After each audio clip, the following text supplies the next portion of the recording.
5월 달에는 어린이날이 있고 어버이날이 있으며 또 부부의 날이 있죠.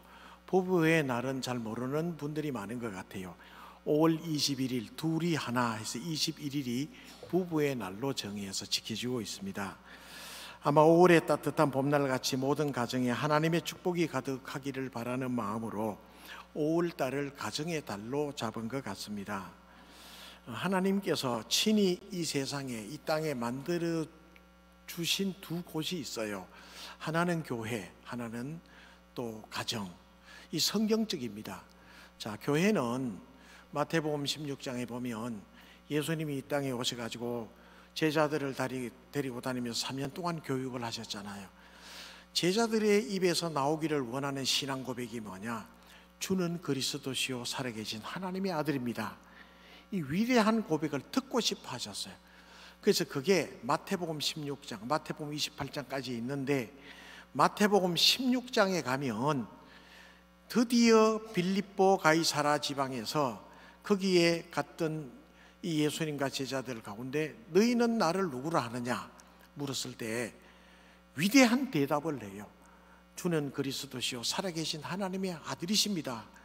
예수님이 그 고백을 그렇게 듣고 싶어 하셨고, 그 고백을 듣고 싶어서 지금까지 교육을 시켜왔는데, 그 고백이 나오자 예수님이 너무 기쁘셨어요.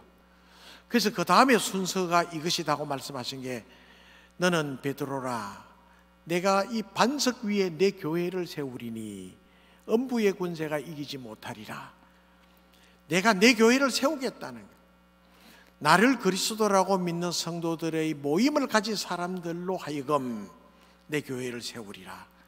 그래서 이 교회는 주님의 몸된 교회요, 하나님의 교회요, 사람의 교회가 아니라, 조직은 사람이 한다 할지라도 하나님의 교회요, 주님의 몸된 교회인 줄로 믿으시기 바랍니다. 주님이 세우셨기 때문에. 그 다음에 두 번째, 가정도 친히 주님이 세우셨어요.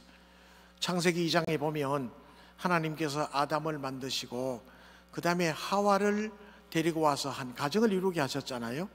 그리고 하나님이 보시기에 심히 좋았더라 하고 말씀하셔. 너희는 땅에 생육하고 번성하여 땅을 정복하라. 그래서 최초의 가정이 아담의 가정이었단 말이에요. 이 세상의 여러 가지 모든 행정구역이라든지 국가나 뭐 이런 지역이라든지 이런 모든 것들은 변할 수가 있어요. 왜? 하나님이 친히 만드시진 않았어요. 사람이 이미 인위적으로 만들었기 때문에. 그런데 하나님이 친히 만들어 주신 것은 교회와 가정이에요. 가정. 하나님이 친히 축복의 통로로 만들어 주신 곳이 교회와 가정인데, 이거 두 가지의 특징은 그냥 가만히 놔도 저절로 잘 되거나 저절로 은혜롭게 돌아가는 게 아니란 말이에요. 돌봐야 되고 기도해야 하고 보살펴야 하고 관리해야 돼요. 그래서 제가 지난주에 설명하기 위해서 제가 집을 지었고 뭐 정원 얘기도 하고 그랬잖아요. 관리해 주지 않으면 안 돼요. 교회도 마찬가지지만 가정도 마찬가지란 말이에요. 그런데 하나님께서 만들어 주신 이런 가정도 시대와 상황에 따라 많이 변화됐어요. 그런데 내용물은 변할 수가 없어요. 그 내용을 담고 있는 그릇은 천만이 변해지고 있는 것을 보게 돼요. 저희들이 어릴 때만 해도 대가족 시대였잖아요. 농경시대, 농사를 짓고 살아가는 농경시대 때는 한 동네 안에, 한 마당 안에 4촌, 6촌, 8촌까지도 살았어요. 한 동네에 10촌, 12촌, 사돈네까지 한 동네 가득 이렇게 연사연비로 걸려가면서 살았던 것을 볼 수가 있어요. 그런데 이 사회가 점점 발달을 하고 발전하여 산업시대가 되고 첨단시대로 가면서부터 핵가족 시대로 변했잖아요. 이제는 정말 핵같은 시대로 가정들이 참 많아요. 핵뿐만 아니라 혼자 사는 가정도 많아요. 그죠? 그래서 혼자 사는 가정을 개별화 가족, 개족화라고, 말이 좀 그렇지만은 개별화 가족, 가족은 가족인데 개인 가족이란 말이에요. 개족화 가족. 심지어는 동성애 가족도 있어요. 가정도 있어요. 참 희한한 일들이 일어나는 것을 보게 돼. 이해가 안 돼요. 우리는 그런 가정들도 참 많은 걸 보게 돼요. 변천에 변천을 거듭하고 변화에 변화를 거듭하고 그러다 보니까 농경시대 때는 느끼지 못했던 여러 가지 많은 것을 느끼게 되고 농경시대 때 겪지 못했던 많은 일들을 겪게 돼요. 어릴 때부터 상처를 받게 되고 수많은 트라우마를 겪게 되고 많은 번민과 고민과 허전함과 우울감을 겪으면서 사람들은 자라면서 살아가요. 그러다 보니까 사람들의 마음 둘 곳이 없어요. 그래서 가만히 오래 보다 보면 사람 이외에 뭐 하나 집에 있죠. 개, 강아지. 그건 때리도 대줄지도 않고 때리면 때리는 대로 맞고 주면 주는 대로 먹고 쓰다듬어 주면 좋다고 꼬리 흔들고 절대로 감정 표현 안 해요. 그러다 보니까 동물들과 개나 고양이에게 사랑을 주고 사랑을 받기를 원하는 이런 시대까지 오게 됐어요. 우리가 살고 있는 시대가 그래요. 며칠 전에 율곡동 LH 4단지 그 옆에 이제 저희 집이 있으니까 나가려고 이제 신호대기하고 딱 있다 보니까요, 30대 중반에 젊은 청년이 유모차를 끌고 이렇게 가더라고. 그래서 참 가정적이다 싶어서 그런데 부인이 있어야 됐겠는데 부인은 없고 혼자 멀쩡한 청년이에요. 요렇게 지나가는데 이래 보니까 애가 아니라 개가 요래 있더라고. 아하, 이게 유모차가 아니고 무슨 차? 예, 개모차. 깜짝 놀랐어요. 여러분 많이 보셨죠? 이제 공원에 가도 율곡동 그 하나로마트 오는데 보면 가다 이래 보면 우리 이제 걸어 다니는데 보면 수시로 개를 요래 애가 있고 끌고 다녀요. 세상에 이 세상이 이게 이제 가족의 일원이 됐고 애기처럼 보살피고 사랑을 주고받고 위로받는 시대가 됐다. 어느 교회에 목회를 아주 잘하는 목사님이 계셨어요. 그래서 어느 날 집사님이 막 슬퍼하면서 엉엉 울면서 목양실 문을 두드리고 목사님 나 어떻게 하면서 들어오더란 말이에요. 그래서 집사님 좀 진정해봐. 집사님 진정해봐요. 왜 그래요? 왜? 무슨 일이 있어요? 이랬더니 우리 집에 메리가 죽었어요. 뭐 죽었는지 몰라요. 메리가 죽었대. 메리. 그래 목사님이 가만히 보니까 자기 부모님 돌아가신 것부터 슬퍼하더래. 아니 그래 그 개 죽었는데 뭘 그래요? 이랬더니 그런 습한 소리 왜 하냐고. 우리 집 메리가 죽었는데. 그래 아니 그래 좀 진정해봐요. 그래 뭐 어떻게 죽었어요? 어떻게 죽기는요? 늙어 죽었죠. 예. 그런데 메리가 죽었으니 장례 예배를 좀 드리달라는 거라. 그래 우리 저다 여러분들이나 상식이 안 맞잖아요. 근데 개 장례식장, 개 화장장 생긴 거 아시죠? 어성에 막 생겼다고 막 반대도 하고 야단인데, 그래 개 장례 예배를 드려달라고 장례식을 해달라고 그러니 목사님이 개 죽었는데 무슨 장례식을 하지? 그거 갖다 끌어붙으면 되지. 그거 뭘 그래? 무슨 그런 섭한 소리를 하느냐고. 목사님 우리 메리 생명보험을 들어놨거든요. 한 500만 원 나온대. 그래 세상에 개 생명보험을 드냐고. 이때까지도 목사님이 완강했어. 뭐 그런 일이 있느냐고 이랬더니 이제 집사님이 하시는 말씀이 한 500만 원은 나오는데 장례식비로 손님 치르고 하고 한 200만 원만 하면 되고 한 200만 원은 교회 헌금하고 목사님 수고비로 한 100만 원 드리려고. 그 얘기 딱 듣자 목사님이 태도가 싹 바뀌. 집사님 그러면 그 메리가 진짜 예수 잘 믿던 메리라고 미리 진작 얘기해야지. 그렇게 예수 잘 믿었다면 미리 진작 얘기해야지. 갑시다. 메리가 별세였으니 일단은 입간 예배부터 드리시고, 그래요. 이 죽은 메리의 그 장례 예배를 잘 드렸다는 얘기가 있어요. 이건 누굴 욕하려고 그런 게 아니고 지금 세상의 변화를 얘기를 한단 말이에요. 각 가정마다 보면 여러 가지 많은 변화가 있어요. 그동안에 우리 그 가정마다 보면 가정의 집집마다 가장 우선순위가 뭔가 하면 자녀의 자녀. 맞죠? 자녀 교육에는 뭐 참 모두 다 특심이다. 자녀 교육은 좀 진심. 그래서 미국으로 유학 보내면 남편은 여기에서 기러기 아빠로서 돈 버는 기계로 외롭게 혼자 자취해가면서 돈 벌어가지고 다 붙여주면 거긴 그대로 기러기 엄마, 애는 애대로 멋지도록 키우는지도 모르고 자녀 그래 키워봐야 한국에 못 돌아와요. 그래서 어린 시절 보내면 한국의 문화가 맞질 않아. 다 놓치는 건데 어느 같이 할 것 없이 자녀가 제로잖아요. 그 다음에 부부, 그 다음에 애완견. 부모님은 제일 끝에잖아요. 이 세상이 그렇게 돌아요. 그런데 가정의 달을 맞이해서 가만히 보면 하나님의 말씀은 어떻게 우리에게 얘기를 해주고 있는가? 에베소서 5장 22절부터 6장 4절까지 말씀을 순서를 보면 사도 바울이 우리들에게 이 말씀 한 절 한 절 가운데 가정의 질서를 얘기를 해주고 있어요. 에베소서 5장 22절부터 마지막 절에는 부부에 대한 얘기예요. 부부에 대한 얘기. 그 다음에 두 번째 순서는 6장 1절부터 3절까지는 부모에 대한 얘기가 나와요. 그 다음에 4절 제일 마지막에 자녀. 그 다음에 5절부터는 사회생활하면서 사회 사람들과 바깥 사람들과의 관계에 대해서 종, 상전, 오늘날 같으면 직장의 상사와 부하, 동료들에 대한 윤리에 대한 도리에 대한 얘기가 쭉 나오고 있단 말이에요. 사도 바울이 이런 말씀을 쓰면서도 하나님의 영감을 깊이 받은 것 같아.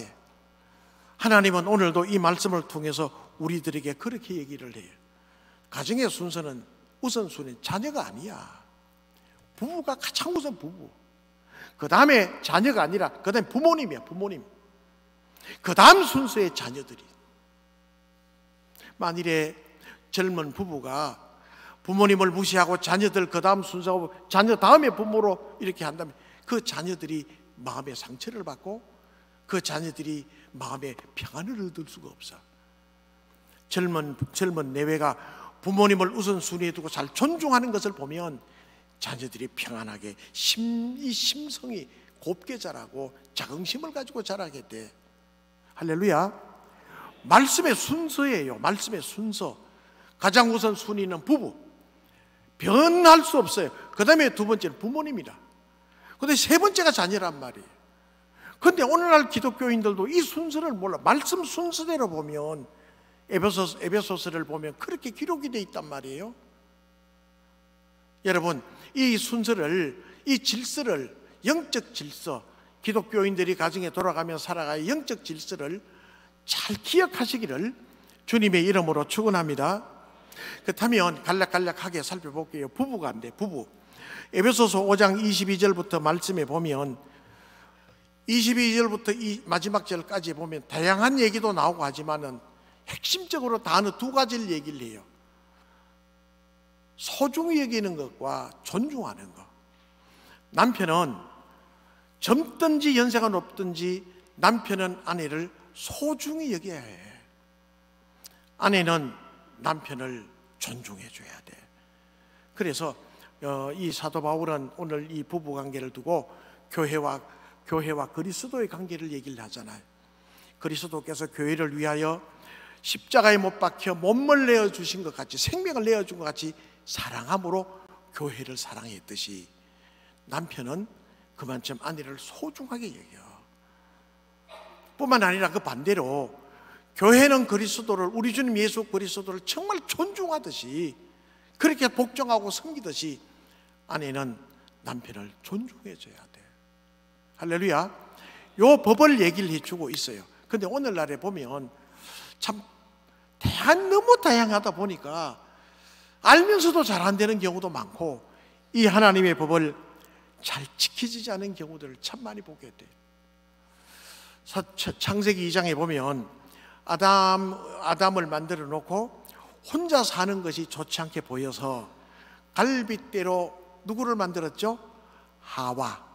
하와를 만들어 가지고 이렇게 데려왔을 때 첫 맞선 자리에, 여러분 연세 높으신 분들 맞선 보셨잖아요.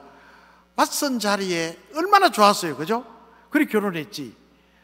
맞선 자리에 아담이 하와를 보면서 너무너무 좋아서 이는 내 뼈 중에 뼈요 내 살 중에 살이라고 고백하잖아요. 탄복을 하잖아요. 감탄을 하잖아요. 남편들은 이런 고백을 가끔 하면 좋을 것 같아요. 이런 고백을 들으면 행복할 것 같아요. 가끔 남편이 아내 손을 잡든지 말든지, 여보 당신 정말 우리 가정에 소중해, 정말 소중해, 할렐루야. 이런 얘기를 듣는 아내들은 얼마나 행복할까? 그래 안 그래요? 그렇겠죠. 근데 남편들에게 그런 얘기 하라 그러면 뭐라 하는지 알아요? 사랑할 건디기가 있어 사랑하지. 아무리 경상도 사람이라도 그런 얘기하면 안 돼. 그런 얘기만 하면. 아내들은 남편을 존중해야 돼. 존중해야 돼. 결혼 주례를 많이 했어요. 그러면 결혼사도 5분 안 넘어가요. 딱 몇 가지만 얘기를 해요. 신랑 집에 돌아가면 아내 얘기 많이 잘 들어. 아내 얘기 잘 들어. 여자 얘기 잘 들으면 뭐 생긴다 그래요? 요즘 그런 얘기 많이 돌아요. 여자 얘기, 아내 말 잘 들으면 자다가도 떡 생긴다 그래. 왜 그런 얘기 생길까? 가만히 생각해 보니 이제 심리학 책도 읽어보고 가정사역에 대한 책도 읽어보고 하니 남자라는 존재는요 요거밖에 안 보인대요. 그래. 근데 여자는 180도로 본대요. 그러니까 180도로 보이는 이 아내 입장에서 남편 정말 저렇게 눈치가 없이, 저렇게 눈치가 없게 왜 저런 얘기를 왜 하고 집에 오면 잔소리 한단 말이에요. 여자는 다 보여. 남자는 안 보여 그게. 그러니까 여자 말 잘 들으면 떡 생긴다는 말이 그게 체질상 또 기질상 여자 말 잘 들으면 좋은 게 맞는 것 같아요. 가만히 보면 남편은 아내를 참 소중히 여기죠. 아빠가 자기 아내를 정말 소중히 여기고 사랑하는 모습을 애들이 보면 애들이요 심성이 건강해져요. 반대로 엄마가 아버지를 정말 존중하는 모습을 보이면 애들이 잘 자라요. 건강하게 자라요. 할렐루야. 이런 가정의 모습이 행복한 가정의, 그리스도인의 가정의 모습인데 그 어떤 것보다도 이 두 내의 사이에는 끼어들 수가 없어요. 가장 숭고하고 아름다운 자리가 부부예요. 부부. 그 다음에 두 번째는 이제 부모잖아요. 부모. 1절에서 3절을 읽어볼게요. 1절에서 3절을 같이 한번 읽어봅니다. 한번 띄워주시고 같이 앞에 자막을 읽겠습니다. 시작. 자녀들아 주 안에서 네 부모에게 순종하라.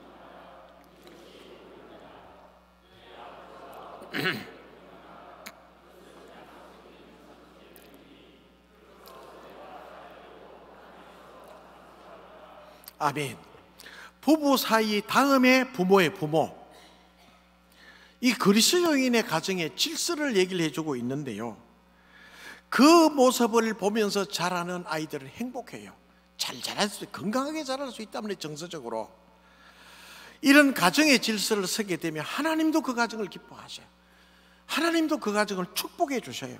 그게 옳기 때문에 부모를 공경하는 것은 첫 계명이라 그랬잖아요. 10계명 중에 첫 계명이라고 그래요. 하나님 1계명에서 4계명은 하나님, 5계명에서 마지막 인간관계인데 그 중에 첫 계명 잘 지키면 장수하고 땅에서 부자가 되고 부하게 되고 장수하게 될 것을 약속해 줬어요. 그러나 오늘날에는 평균 수명이 90 넘게 되고 또 맞벌이 하기 때문에 복잡해서 부모님을 모시고 살아갈 수 있는 가정은 아무도 없어요. 따로 살아야 되고 혹은 또 치매가 오거나 이러면 할 수 없어. 할 수 없이 요양원에 모셔드려야 될 수도 있어요. 그러나 딱 한 가지 하라는 거라. 존중해드리라는 거라. 부모를 존중하는 마음은 있어야 돼. 무엇을 존중해드릴까? 어머니 아버지의 삶을 인정해드리는 거야. 하나님 살아계심을 믿고 살아오셨고 힘들 때 어려울 때도 기도하며 살아오셨고 늘 믿음 지키며 살아오려고 일생을 그렇게 살아오신 부모님의 인생은 위대한 인생이에요.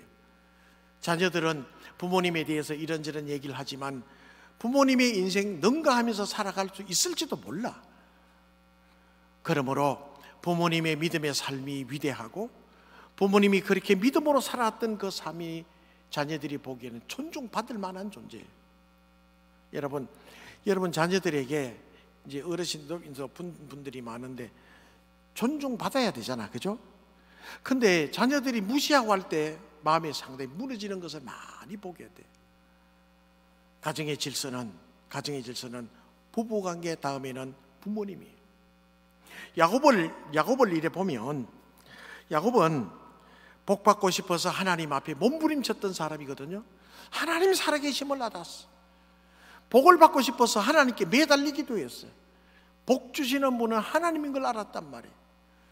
그래서 아버지도 쏘이고 형도 쏘이고 외삼촌 집으로 도망갔다 거기서 외삼촌도 쏘이고 한미천 거하게 가지고 와요. 그의 일생의 모든 것이 참 순탄하지 않아. 위기에 있을 때 야복강에서 밤새도록 천사와 씨름도 하고 심지어는 환도뼈가 위골되기까지 그렇게 몸부림치면서 기도했던 사람. 그러면 그의 인생이 평탄했냐? 아니, 평탄하지 않았어요. 돌아왔는데 너무너무 힘든 일이 많았어요. 가만히 보면 참 힘든 일이 참 많은. 자식들이 많았더니 바람잘 일이 없어요. 11번째 요셉 아들이 너무너무 기우어서 편에 좀 사랑했더니 저들끼리 시기하고 질로 팔아먹어버렸잖아요. 팔아먹고 난 다음에는 요셉의 옷에 이 양의 피를 묻히고 와가지고 아버지 요셉 가요 짐승한테 자 먹혔어요. 피 묻은 거 봐요. 아버지한테 던져주고 왔을 때 아버지의 마음은 무너지는 것 같았단 말이에요. 얼마나 힘든 인생을 살았을까. 그러나 그런 가운데서도 창세기 35장에 보면 감당할 수 없는 일들을 애들이 저질렀어요. 이거 어떻게 해야 되나 이거. 가족들을 불러 모아놓고 야 우리 베델로 올라가자. 베델로 올라가면 하나님께 기도하면 돼. 가자. 그래서 기도의 자리로 데리고 올라가잖아요. 베델로 올라가잖아요. 정말 굴곡진 인생, 정말 힘든 인생을 살았어. 그렇게 살다가 나중에 애굽에 있는 그 요셉 아들 집에 찾아갔다가 거기에서 바로왕 앞에 떡 서게 돼요.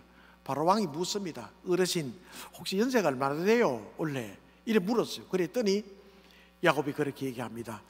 내가 오래 사는 것 같아도 우리 조상들의 수 안에는 못 미치는데 원래 130세. 그런데 그 뒤에 나오는 말이 뭐라고 나오죠?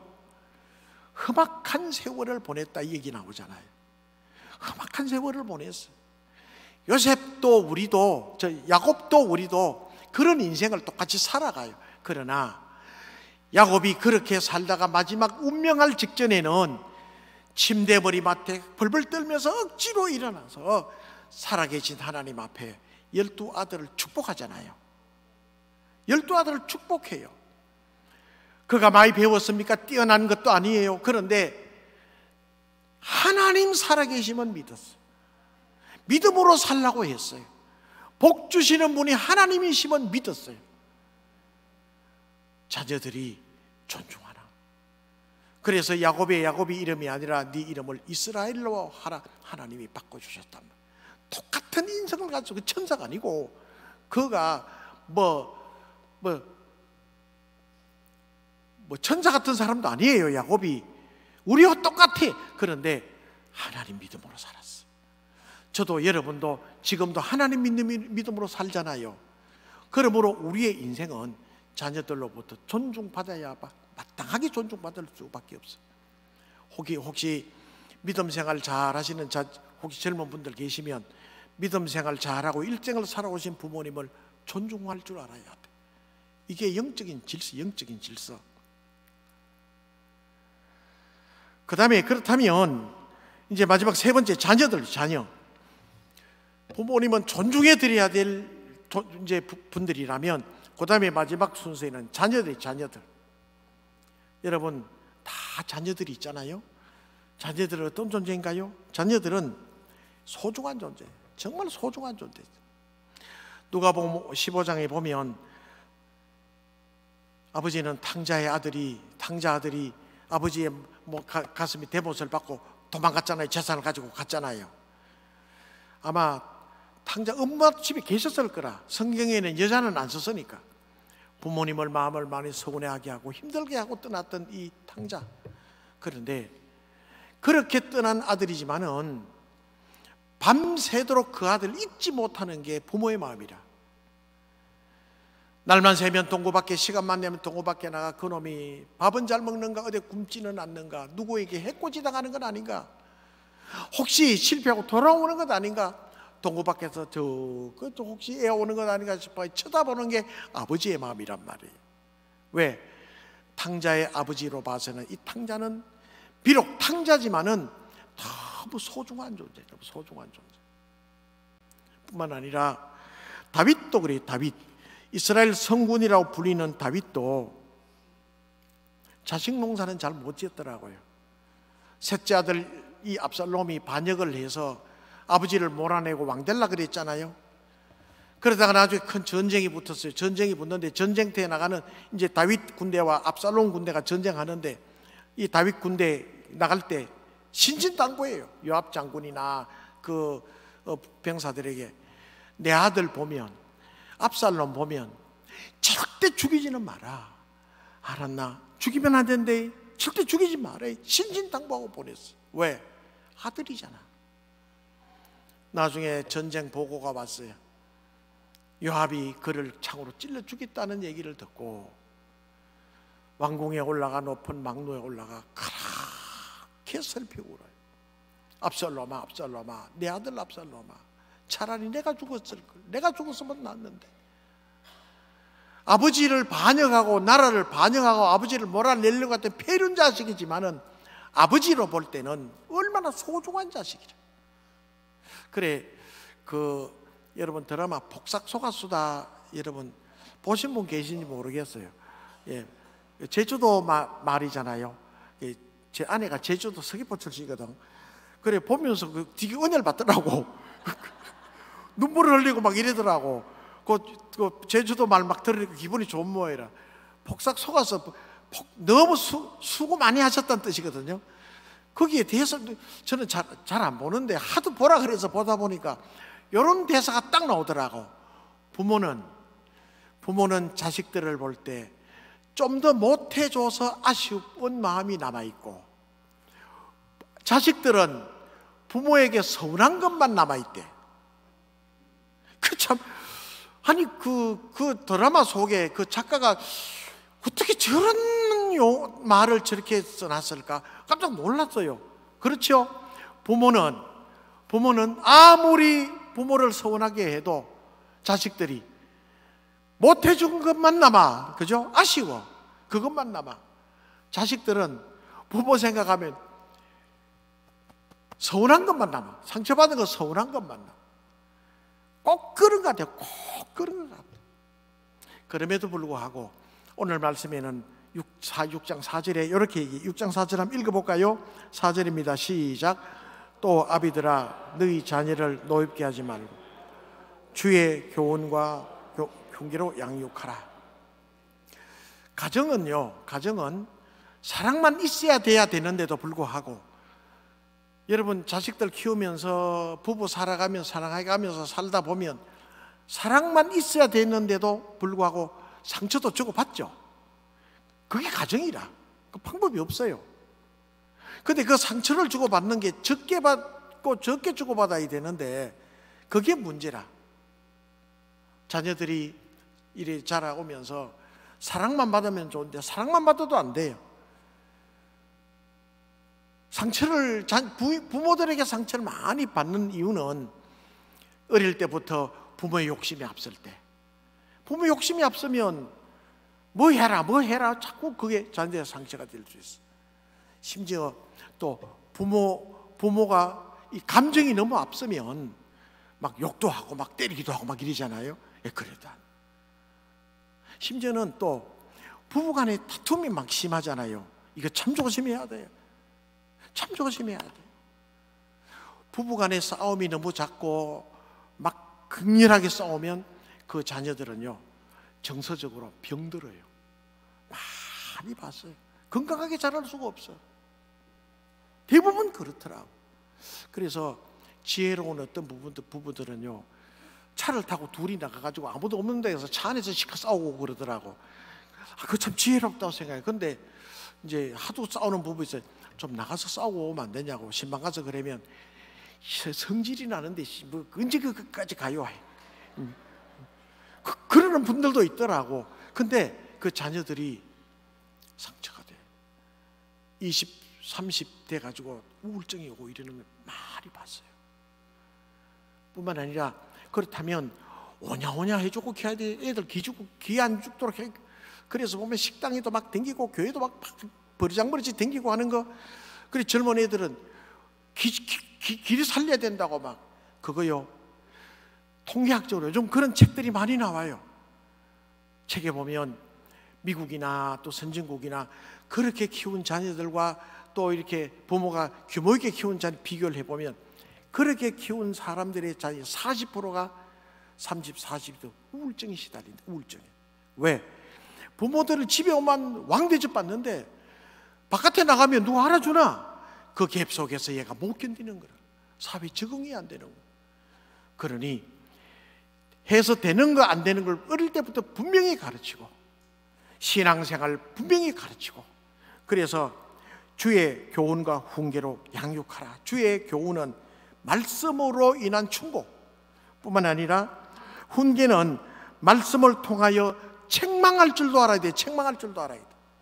너무 오냐오냐 키우는 거 이거 문제가 있다는 지금 많은 학자들이 이 정신질환 학자들이 계속 내놓고 있어. 계속 내놓고 있어. 서양의 제대로 된 가정엔 되는 거 있고 안 되는 거 분명히 가르친다. 분명히 가르친다. 대화하고 애들에게 묻고 막 어릴 때부터 많은 대화하고 너무 정신없이 맞벌이하고 살다가 보면 애들한테 신경을 못 쓰고 방치하는 경우들이 있잖아요. 애들이 마음 둘 곳이 없어 여러 가지 중독 현상에 빠지는 일들이 참 많아요. 가만히 보면 부모님들은 특별히 교회 다니는 신앙 있는 부모님들은 조심해서 자녀들을 키워가야 돼. 제일 우선순위는 부부, 그 다음에 두 번째는 부모, 그 다음에 세 번째는 자녀.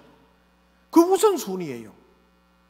김진홍 목사님 책을 읽어보니까 그런 얘기 나오더라고. 도래할 때 많은 젊은 청소년들이 들어왔는데 그 중에 미국에 고등학교 한 2학년 학생들은 애가 마약 중독에 시달리다 들어왔다. 엄마 아버지가 어린 애를 데리고 가서 거기에서 이제 키우고 하는데 그 이민 사회가 얼마나 각박해요. 많이 각박하다 보니까 유색인종, 이 책이 왜소하지, 애들한테 이 막 왕따 당하지, 이짐에 당하지, 견딜 수가 없어서 자기 마음을 알아주는 사람이 없으니 마약에 손을 대고 마약 중독자가 되어 왔다. 그래서 목사님이 이래 대화를 해가면서 이런저런 얘기를 하면서 그래 뭐가 부족해서 그러냐? 부족한 거 없어요. 뭐 이런저런 얘기하다 보니까 딱 캐치돼. 아하, 얘 마음을 알아주는 부모의 대화가 없었구나. 그래서 이제 집으로 돌아와서 이제 아이고 우리 아이들하고는 내가 대화를 좀 했나 싶어서 이제 문을 열고 집에 들어오니 이 막내 아들이 숙제를 하고 있더래. 그래가지고 아들 이랬더니 아빠 어서 오세요 이래. 많이 숙제예요. 이라봐 이랬더니 바쁜데 지금 숙제인데 바쁜데 왜 불러요? 야, 너 미스터 마 알지? 미스터 마약 그래. 마약 형님이에요. 그걸 잘 알아요. 그랬더니 대화를 안 해서 그렇단다. 대화를 안 해서 그래. 야, 대화 좀 하자. 이랬더니 아빠는 지금 내가 숙제한다고 바빠 죽겠다는데 왜 자꾸 불러요? 대화 안 해서 그렇단다. 대화 좀 하자. 이랬더니 애가 책을 탁 뜯더니 요래가지고 아빠 하세요. 대화하세요. 이래 해보면 야 됐다 가라 공부 숙제해라. 웃기는 얘기지만 여러분 자녀들하고 대화 많이 하고 우선순위에 따라서 자녀들을 너무 소중하잖아요. 아무리 잘해줘도 부모는 마음속에 아쉬운 것만 남아. 더 못해서 아쉬운 것만 남아. 그런데 자녀들은 서운한 것만 남아요. 그런 가운데 잘 사셔서 자녀들의 존중받고 그래서 가정이 튼튼하면 교회가 은혜롭게 되어져 있어요. 교회가 평안하고 은혜로우면 가정이 잘 되게 돼 있어요. 우리 김천영락교회는 이런 가정들, 이런 교회 되셔서 이 시대에 하나님의 영광을 크게 드러내는 은혜 있는 교회 되시기를 주님의 이름으로 축복합니다.